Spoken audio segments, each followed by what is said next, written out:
নমস্কার বন্ধুরা, কেমন আছেন সবাই? জুইয়ের পাকঘরে আবার সবাইকে স্বাগত। আজ আমি রান্না করব বেগুন কচুরমুখী জিওল মাছ দিয়ে তরকারি। আজ অনেক দিন পরে বাজার থেকে অনেকগুলো জিওল মাছ এনেছে। মাছগুলোকে প্রথমে আমি কেটে ভালো করে ধুয়ে লবণ হলুদ মাখিয়ে রেখে দিলাম। এবার আমি একে একে সবজিগুলো কেটে নেব।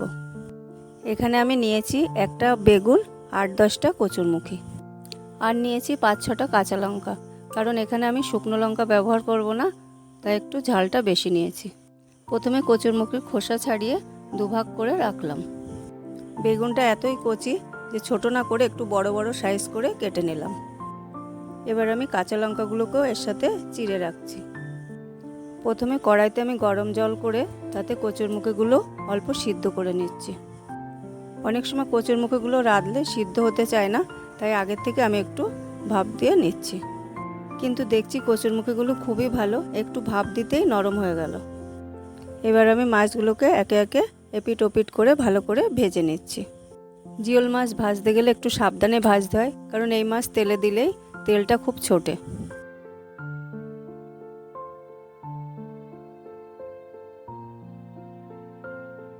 মাছগুলো আমার এখানে ভাজা হয়ে গেছে। একটা প্লেটে আমি মাছগুলো তুলে নিলাম। এবার আমি ওই মাছ ভাজা তেলেই দিয়ে দেব কটা জিরে। জিরেগুলো ফুটে উঠলেই তাতে দিয়ে দেব আমি চিড়ে রাখা কাঁচা লঙ্কাগুলো। এবার একে একে দিয়ে দেব কচুরমুখী আর বেগুন। 1 চামচ হলুদ আর 1 চামচ লবণ দিয়ে কচুরমুখী আর বেগুনগুলোকে ভালো করে ভেজে নেব। খুব বেশি মশলা আমি এই তরকারিতে ব্যবহার করব না, তবে সামান্য একটু জিরে বাটা আমি এতে দিয়ে দেব। কচুরমুখী বেগুনটা কষে আসলেই দিয়ে দিলাম তাতে আমি পরিমাণ মতন জল।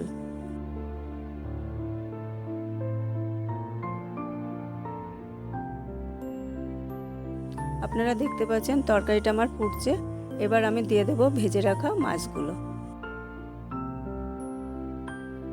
মাছগুলো দিয়ে দেওয়ার পর আমি একটা থালা দিয়ে তরকারিটা ঢেকে দিলাম। 4 থেকে 5 মিনিট পরে থালাটা আমি তুলে দিলাম। তৈরি হয়ে গেল আমার মাছের তরকারি। আপনারা এভাবে কম তেল মশলায় জ্যান্ত মাছের তরকারি রান্না করে খেয়ে দেখবেন। কমেন্ট করে জানাতে ভুলবেন না কেমন লাগলো। আজকের মতো এই পর্যন্ত। দেখা হবে আবার নতুন ভিডিওতে। সবাই ভালো থাকবেন, সুস্থ থাকবেন।